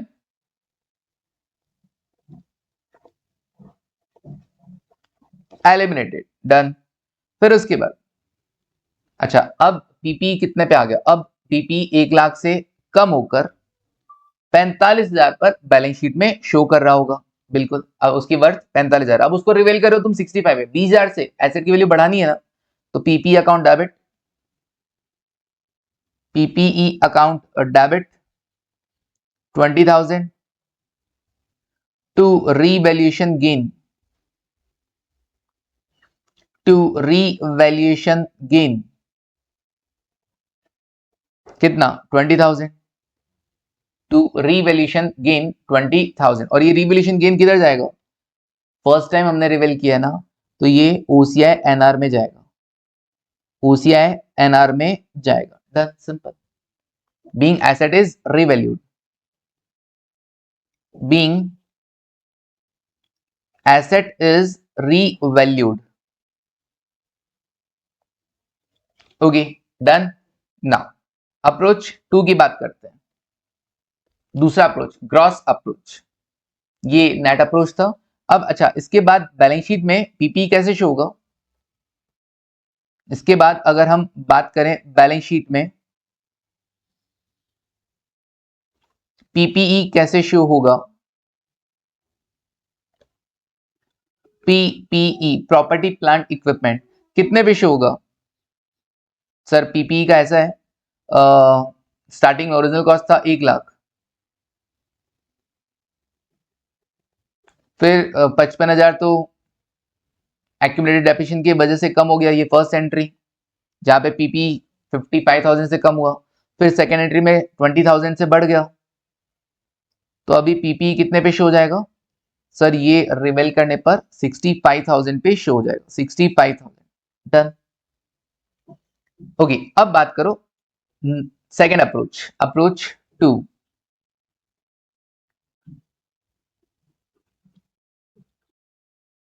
that is gross approach. Gross approach जहां पे हम क्या बात करेंगे, एलिमिनेट नहीं हो रहा है, accumulated depreciation not eliminated, accumulated depreciation not eliminated, eliminate नहीं हो रहा है। तो उसमें क्या बात होगा, स्टेप 1, सबसे पहले तो तुमको पता करना होगा फाइंड परसेंटेज गेन और लॉस। परसेंटेज गेन और लॉस कितना है, तो मुझे पता है कि गेन हुआ है, तो मैं पता कर देता हूं भैया परसेंटेज गेन कितना, रिवोल्यूशन गेन कितना था, रिवोल्यूशन गेन था 20,000 का, और कैरिंग अमाउंट कितना था, कैरिंग अमाउंट 45,000, कैरिंग अमाउंट कितना था 45,000, तो 20,000 डिवाइडेड बाय 45,000 इंटू 100, 44.44444444444444%। अच्छा सर, बड़े चौके लगाए जा रहे हैं सर। हाँ बिल्कुल। स्टेप नंबर 2, स्टेप नंबर 2 देखो जरा, स्टेप 2 में क्या होगा, गेन पता कर लिया कि भैया 44% से हमको एसेट की वैल्यू बढ़ानी है, ठीक है। अब केवल एसेट की वैल्यू नहीं बढ़ानी, केवल उसका एसेट अकाउंट का बैलेंस नहीं बढ़ाना, उसका हमको पीपी एक्यूमुलेटेड डेफिशिएंट अकाउंट का बैलेंस भी बढ़ाना है। तो हम देखेंगे फाइंड इंक्रीज इन, हमको पता है गेन है, तो भाई increase in original cost and accumulated depreciation. Accumulated depreciation eliminate नहीं हो रहा है, इवन उसकी वैल्यू और बढ़ाई जा रही है, तो increase in original cost, original cost कितनी थी 1 लाख रुपए, तो 1 लाख रुपए का 44.44444444% आपको इंक्रीज कर देना, मतलब 44,444 पॉइंट्स को इग्नोर कर देना। ऐसे ही इंक्रीज इन एक्यूमुलेटेड डेप्रिसिएशन भी, कितना था एक्यूमुलेटेड डेप्रिसिएशन, एक्यूमुलेटेड डेप्रिसिएशन था 55,000, इसका भी 44.44% कितना आएगा, 55,000 इंटू 44.44444444, जितना कैलकुलेटर पे लिखा मैंने लिखा, परसेंटेज 24,444, 24,444। ओके, ये मुझे दोनों वैल्यूज इंक्रीज करनी है, किसी भी अकाउंट को एलिमिनेट नहीं करना है, बस उनकी वैल्यू में चेंज करना है। गेन हुआ है तो वैल्यू बढ़ा देनी है, लॉस होगा तो वैल्यू कम कर देनी है। ओके, जर्नल क्या जाएगा, जर्नल पीपीई की वैल्यू बढ़ानी है, यस पीपीई अकाउंट डेबिट, कितना अमाउंट से ओरिजिनल कॉस्ट बढ़ेगा 44,444। ओके, 2 एक्यूमुलेटेड डेप्रिसिएशन का बैलेंस भी बढ़ाना है, तो एक्यूमुलेटेड डेप्रिसिएशन का नेचर क्रेडिट ही होता है, और क्रेडिट करेंगे तो वैल्यू बढ़ जाएगा। 24,000 डेबिट नेचर वाले आइटम को और डेबिट करोगे तो वैल्यू बढ़ेगा, क्रेडिट वाले आइटम को और क्रेडिट करोगे तो वैल्यू बढ़ेगा, और डिफरेंस के लिए क्या करना, to revaluation gain, to revaluation gain कितना 20,000 रुपए का, 20,000 का रिवैल्यूएशन गेन, गेन तो 20,000 का ही था बिल्कुल। हाँ, इस गेन को किधर ट्रांसफर करोगे सर, फर्स्ट टाइम रिवेल हो रहा है ना, तो ओसीआई एनआर में ट्रांसफर हो जाएगा, अपनी पॉकेट में हम इसको ट्रांसफर कर लेंगे, डन, सिंपल। चलिए, क्लियर है क्या यहां तक? हाँ सर, आई होप आपको ये चीज क्लियर होगी। मैंने दोनों बताया, नेट अप्रोच भी और ग्रॉस अप्रोच भी। नेट अप्रोच में एक्यूमुलेटेड डेप्रिसिएशन को एलिमिनेट कर देना होता है, और ग्रॉस अप्रोच में एलिमिनेट नहीं करना होता, हमें हमें वैल्यू इंक्रीज या डिक्रीज करनी होती है प्रोपोर्शनेटली। डन। चलिए, ये हो गया क्वेश्चन नंबर 6 पूरा। अब क्या करें, अब एक और कॉन्सेप्ट पढ़ लेते हैं, लास्ट कॉन्सेप्ट आज का, that is transfer of revaluation surplus to retained earning. अच्छा, एक चीज मैं बताने रह गया, ओसीआई में जाएगा, ओसीआई में गया रिवोल्यूशन गेन, फिर ओसीआई में से कहाँ जाता है सर, चाहे पीएनएल में हो चाहे ओसीआई में हो, जाएगा किधर, अदर इक्विटी में। तो अदर इक्विटी में इसके लिए कोई अलग से जगह बना हुआ था क्या, अदर इक्विटी में इसके लिए कोई अलग से जगह बना हुआ था क्या, हाँ बिल्कुल बना हुआ था। कहाँ मिलेगा अपने को ये, अच्छा बुक नोट्स में चलता है, यहां पर पहले तो रिवोल्यूशन जो गेन आएगा, रिवोल्यूशन जो गेन आएगा not be reclassified to PnL, यहाँ पर शो हो जाएंगे इन्हीं आइटम्स में। और फिर रिवोल्यूशन गेन यहां से आगे शिफ्ट किधर होगा, बैलेंस शीट में शिफ्ट होगा। बैलेंस शीट में किधर, बैलेंस शीट में इक्विटी एंड लायबिलिटी साइड में, अदर इक्विटी में, अदर इक्विटी में हम यहाँ पे रिवोल्यूशन गेन दिखाएंगे। कैसा, याद है स्टेटमेंट बनाया था हमने, statement of changes in equity, तो कैपिटल भी था, अदर इक्विटी भी था। तो यहाँ per revolution gain, this revolution surplus में ट्रांसफर हो जाएगा कि इंड एज 16 लिखा हुआ भी, इंड एज 16 में हम इसको सीखेंगे। तो जितना गेन हुआ वो हम कहते हैं ना ओसीआई में जाएगा, फिर अदर इक्विटी में जाएगा, तो ओसीआई में दिखाया, फिर उसके बाद जितना ओसीआई में ट्रांसफर किया आपने, वहां से ये रिवोल्यूशन सरप्लस में यहाँ ट्रांसफर हो जाएगा, यहाँ पे शो होने लग जाएगा। और फिर मान लो कभी ओसीआई से वापस निकालना पड़ा तो रिवोल्यूशन सरप्लस से वापस हम क्या करेंगे, बैलेंस को कम कर देंगे। क्लियर है, गेन हुआ तो रिवोल्यूशन सरप्लस आपने क्रिएट किया, लॉस होगा तो रिवोल्यूशन सरप्लस से वापस विड्रॉ कर लिया जाएगा। अच्छा सर पहले ही लॉस हो गया था, पहले लॉस हो गया था तो पीएनएल में चला गया था, पीएनएल में गया तो पीएनएल का बैलेंस किधर जाता है, रिटेन अर्निंग्स में जाता है, पीएनएल का बैलेंस किधर जाता है, रिटेन्ड अर्निंग्स में जाता है। देखो दिस, तो अगर लॉस हुआ होगा तो वो इधर एडजस्ट हुआ होगा, फर्स्ट टाइम रिवेल करने पर गेन हुआ तो रिवोल्यूशन सरप्लस में क्या होगा, और उसके बाद मान लो अगर लॉस होता है, गेन और होता है तब तो रिवोल्यूशन सरप्लस में और आ जाएगा, लॉस होता है तो रिवोल्यूशन सरप्लस से माइनस कर दिया जाएगा, सिंपल। क्लियर है। अच्छा मतलब सर जो हमने रिवोल्यूशन सरप्लस क्रिएट किया, जो हमने रिवोल्यूशन सरप्लस किया, हमको गेन हुआ, हमने रिवोल्यूशन सरप्लस क्रिएट किया, अदर इक्विटी में रिवोल्यूशन सरप्लस शो हो जाएगा, बिल्कुल। अब ये रिवर्स कब होगा सर, ये क्रिएट होगा रिवर्स कब होगा, मैं कहा देखो अगर आपको सब्सिक्वेंट लॉस होता है तब वैसे रिवोल्यूशन सरप्लस में से माइनस कर देना, या फिर दूसरा क्या तरीका होगा, ये जो रिवोल्यूशन सरप्लस तुमने क्रिएट किया है कब जाकर ये रिटेन अर्निंग्स में ट्रांसफर हो जाएगा, कब जाकर ये रिटेन अर्निंग्स में ट्रांसफर हो जाएगा, इसके लिए हम बात करते हैं। कब जाकर ये रिवोल्यूशन सरप्लस से हम रिटेन अर्निंग्स में, मतलब ये जो एडजस्टमेंट हम सीख रहे हैं वो अदर इक्विटी का अदर इक्विटी में हो रहा है, लेकिन एक हेड से दूसरे हेड में हमें वैल्यू ट्रांसफर करनी है, ये कब करनी है ये जानते हैं, सीखते हैं। चलो देखो जरा,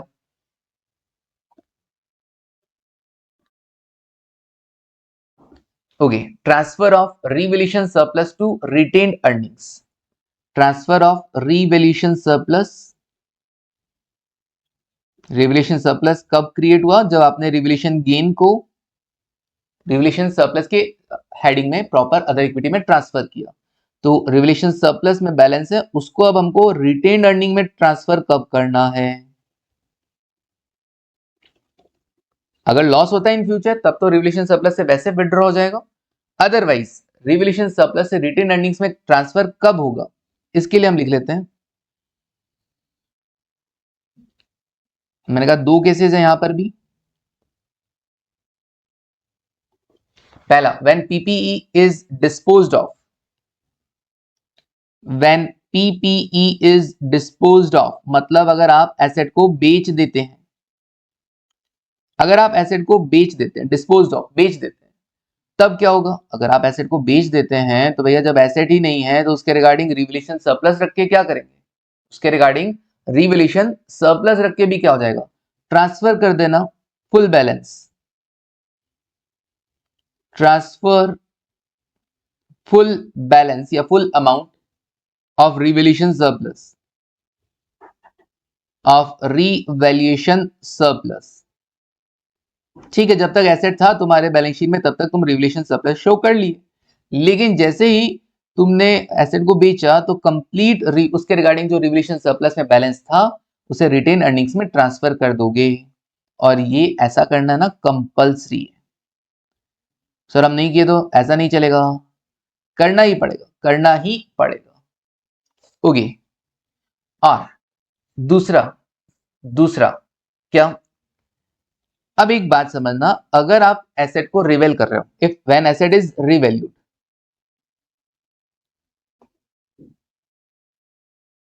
when asset is revalued upward, आपने एसेट को रिवेल किया अपवर्ड तभी गेन हुआ। हाँ, तो जब हमने एसेट को रिवेल किया तो रिवेलेशन गेन हुआ, गेन होने के कारण एसेट की वैल्यू बढ़ी। तो when asset is revalued upward, तो उस गेन को आपने रिवैल्यूएशन सरप्लस में ट्रांसफर कर दिया। बिल्कुल कर दिया सर। अब क्या हो रहा है, जब रिवेल किया आपने तो एसेट की वैल्यू बढ़ी तो फ्यूचर में डेप्रिसिएशन भी क्या चार्ज होगा, इस रिवैल्यूड अमाउंट पे चार्ज होगा, तो बढ़ी हुई वैल्यू पे चार्ज होगा।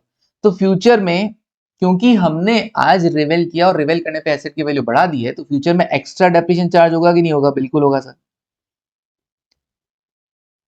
Access depreciation is charged. अब सर ये एक्सेस डेप्रिसिएशन बताओ कैसे आएगा? मैं कहा भी सुनो, अगर आप रिवेल करेंगे तो जो डेप्रिसिएशन चार्ज होगा इन फ्यूचर ईयर्स वो रिवैल्यूड अमाउंट पे चार्ज होगा, डेप्रिसिएशन ऑन रीवैल्यूड अमाउंट। और क्योंकि रिवेल करने पर एसेट की वैल्यू बढ़ गई है तो फ्यूचर में फिर डेप्रिसिएशन भी ज्यादा चार्ज होगा। डेप्रिसिएशन की बातें हम बाकी कल करेंगे, लेकिन हाँ समझ है भैया कि रिवेल किया, रिवेल करने पर एसेट की वैल्यू बढ़ी तो अब फ्यूचर में बड़ी हुई वैल्यू पे डेप्रिसिएशन चार्ज होगा। लेकिन अगर आप रिवेल करते ही नहीं, depreciation if asset is not revalued,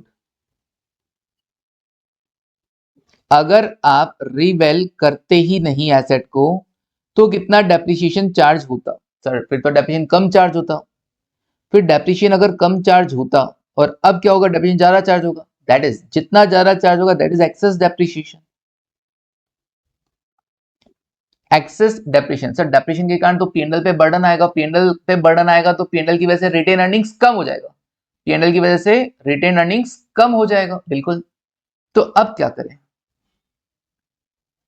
इसको बैलेंस करने के लिए, रिटेन अर्निंग्स कम हुआ ना तुम्हारा, बिल्कुल, इसको बैलेंस करने के लिए इतना अमाउंट तुम्हें क्या करना होगा, दिस एक्सेस डेप्रिसिएशन, जो एक्सेस में डेप्रिसिएशन लग रहा है, this excess depreciation can be transferred,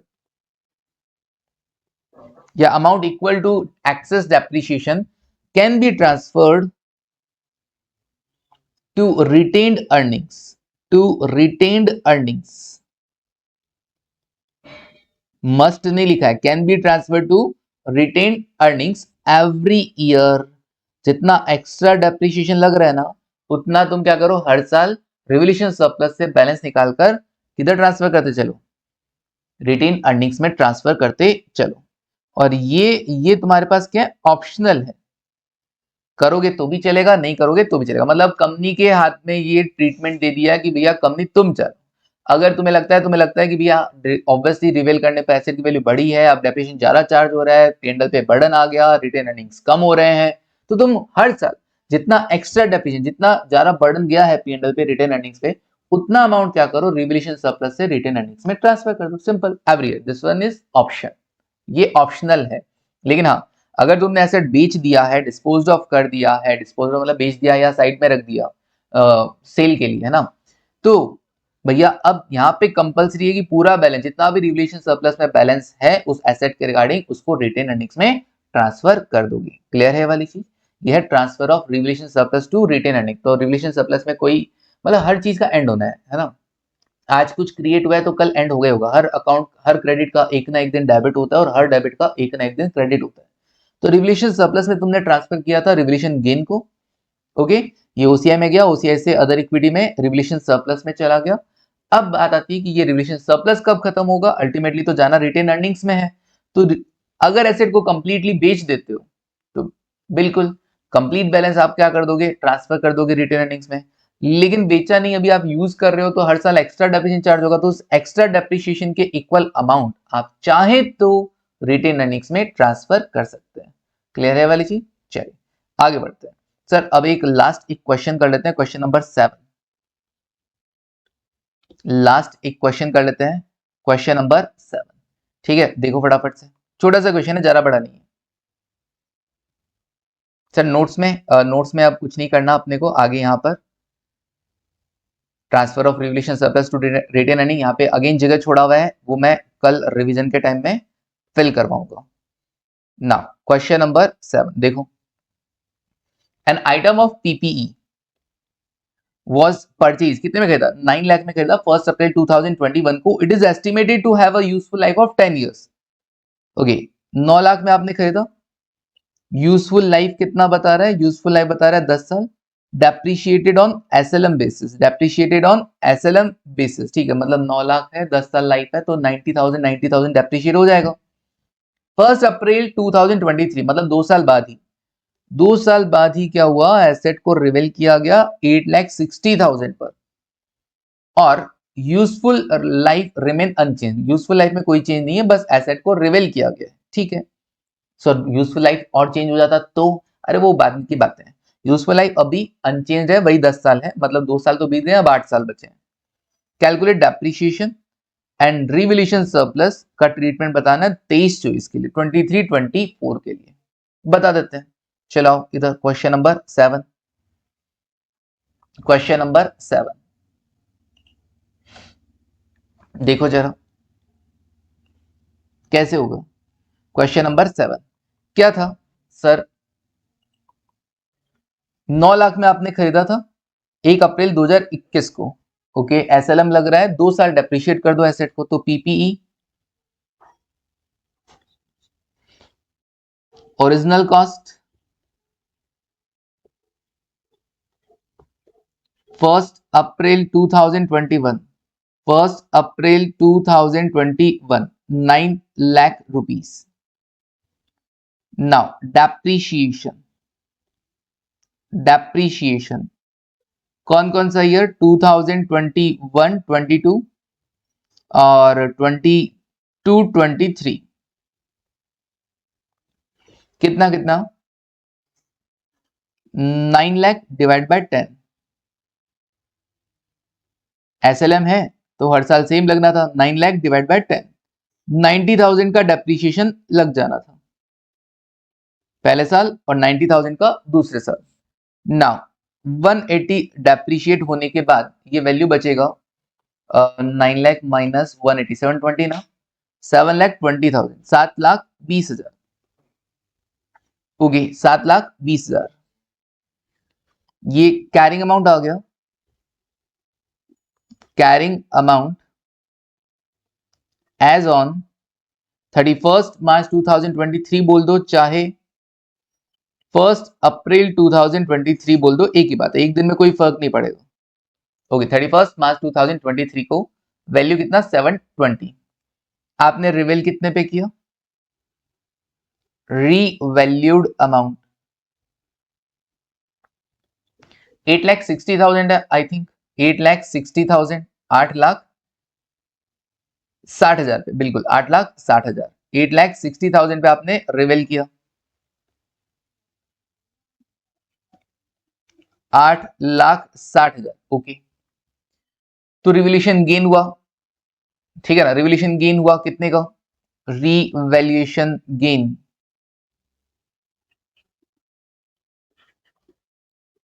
revaluation gain कितना, 8,60,000 माइनस 7,20,000, ये हो गया 1,40,000 रुपए का, 1,40,000, ओके,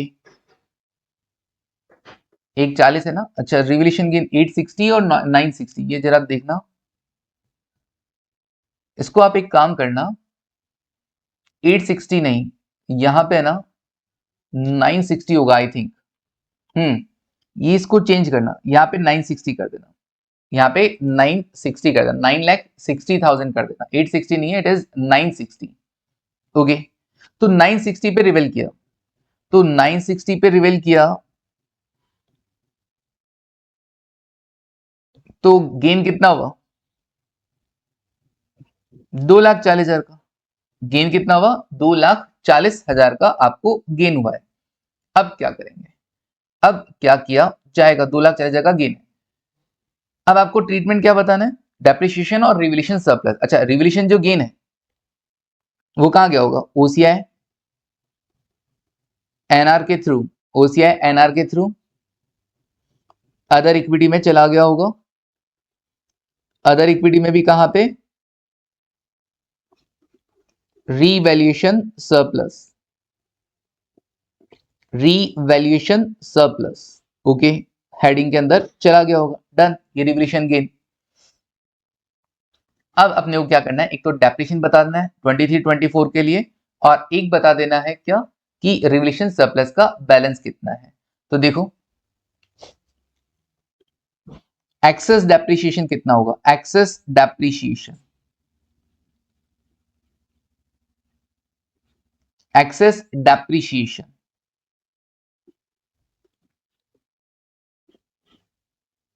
या पहले आप क्या कर सकते हो, डेप्रिसिएशन निकाल दो रिवैल्यूड अमाउंट पे, ठीक है। Depreciation on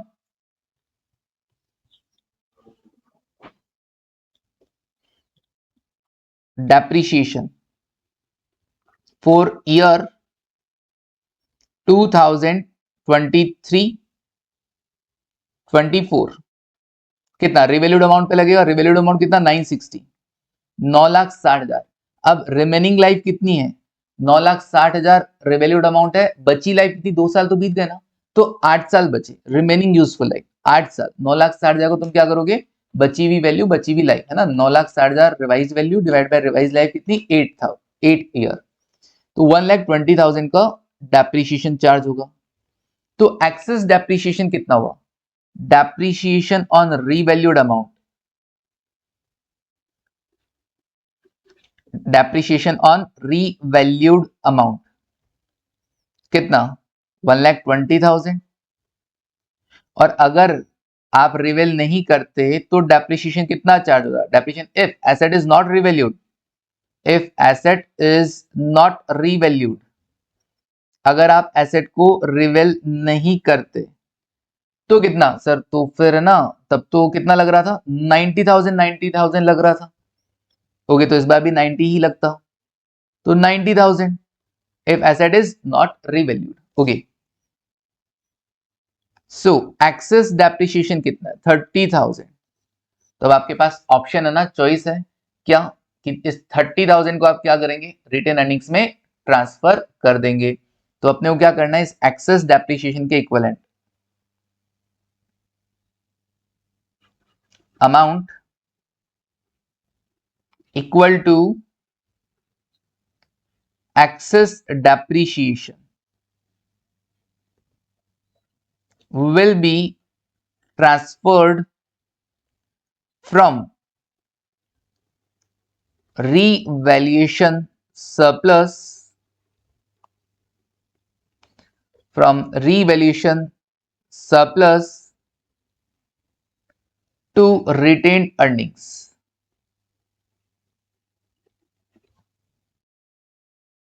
retained earnings, okay. Option है यहां पे हमारे पास, तो एंट्री क्या जाएगा इसके लिए, एंट्री क्या जाएगा, revaluation surplus account debit, revaluation surplus account debit to retained earnings, to retained earnings,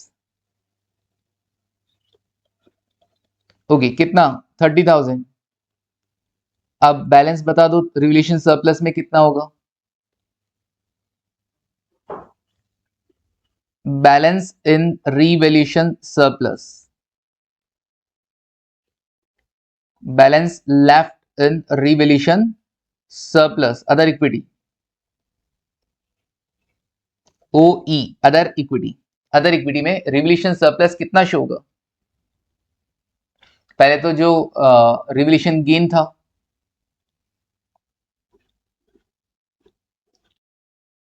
revaluation gain जो था वो था 2,40,000, उस 2,40,000 में से आपने क्या कर दिया, ट्रांसफर कर दिया रिटेन अर्निंग्स में, तो transfer to retained earnings, transfer to retained earnings कितना 30,000। तो बस अभी क्या करना, 2,40,000 में 30,000 लेस कर दो, कितना बचेगा 2,10,000, 2,10,000 ये अमाउंट अभी भी अदर इक्विटी में रहेगा 2,10,000, सिंपल। चलिए तो ये इसका आंसर हो गया, डन। अगले ने बोला डेप्रिसिएशन बता दो, मैंने बता दिया डेप्रिसिएशन। अगले ने बोला रिवोल्यूशन सरप्लस बता दो, तो मैंने बता दिया कि भैया गेन होने पर रिवोल्यूशन सरप्लस इतना था और ट्रांसफर कर दिया तो बचा कितना 2,10,000 रुपए का बैलेंस बच गया। चलिए डन है क्या? बिल्कुल ओके। चलो कंप्लीट है, तो काफी हमने कवर किया आज, है ना। तो हमने कौन सा पार्ट कवर कर लिया? टॉपिक्स टू बी कवर्ड के अंदर चलें, अगर हम टॉपिक्स टू बी कवर्ड के अगर हम चलें तो कौन सा है ये हमारा? This one. सब्सिक्वेंट मेजरमेंट हमने किया, सब्सिक्वेंट मेजरमेंट में हमने कॉस्ट मॉडल भी पढ़ लिया, रिवोल्यूशन मॉडल भी पढ़ लिया है। डन, इसका मतलब ये वाला टॉपिक हमारा कंप्लीट हो गया, दिस वन रिवोल्यूशन वाला। नाउ डेप्रिसिएशन, कंपोनेंट अकाउंटिंग, ये सब हम कल पढ़ेंगे हमारी नेक्स्ट क्लास में। अभी के लिए बस इतना ही। Thank you, take care.